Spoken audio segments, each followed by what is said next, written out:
Right, cheerio, we're going back to the days of Margaret Thatcher and Mary Woodhouse, eh?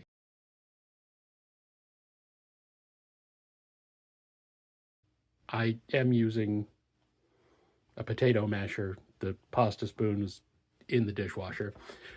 Um, I found this documentary when I was going through the VHS series to see which ones I hadn't seen yet, called VHS Nasty. Now, just from the title, you can kind of guess that it's about the BBFC and the Video Nasties list from the 1980s.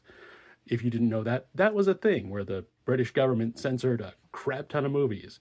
Apparently, there was like 72 on that list that were considered video nasties. I got into this a little bit when I did a review of Censor, and this documentary, it's okay. It's definitely like it is a Talking Heads documentary, which I don't have a problem with, but it's all done individually. Everybody like recorded themselves answering certain questions or giving certain, everybody was giving their own anecdotes about their history with movies on this list. And I mean, that's not bad. It just, the middle dragged a bit because there was no real through line.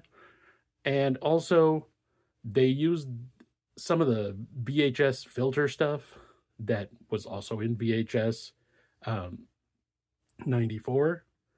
And it was more subtle, which was good, but it was constant.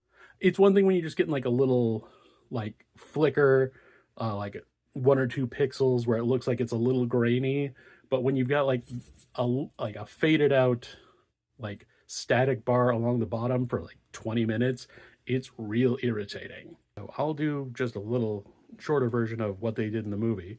My history with these movies that are on this list, I've seen a lot of them. But there was so many that I hadn't even heard of, mainly because they are Italian like splatter movies. And my mileage has always been kind of varied as far as how that hit for me. Like some of them are really good, like The Beyond is really interesting. It's just a little slow for me.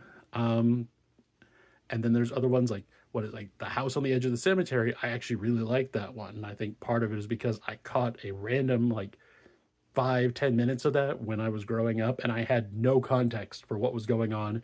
And it wasn't until a few years ago when I finally saw it, I was like, ooh, that's the thing. That's the thing that I saw on just regular ass, like bunny ears television back in the day. But like I've seen Texas Chainsaw, I've seen The Evil Dead, which Sam Raimi had to go to the UK to argue in court that The Evil Dead should be released when they tried to get distribution over there. That is bizarre. Just that directors had to go and argue their case as to why this was not harmful to the general public.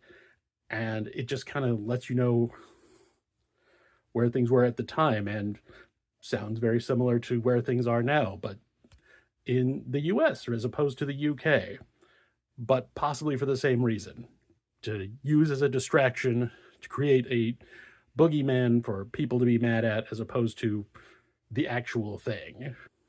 A lot of these movies are really good.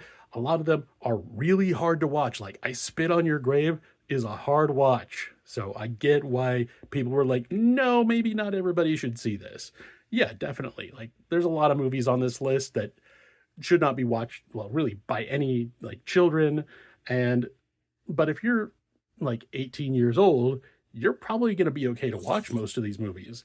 They're a little bit more gory. Some of them are very intense, but they're generally pretty interesting watches, even if you don't go back to them again. That's kind of my history with these movies, and I'll be back with another one tomorrow, maybe from the list.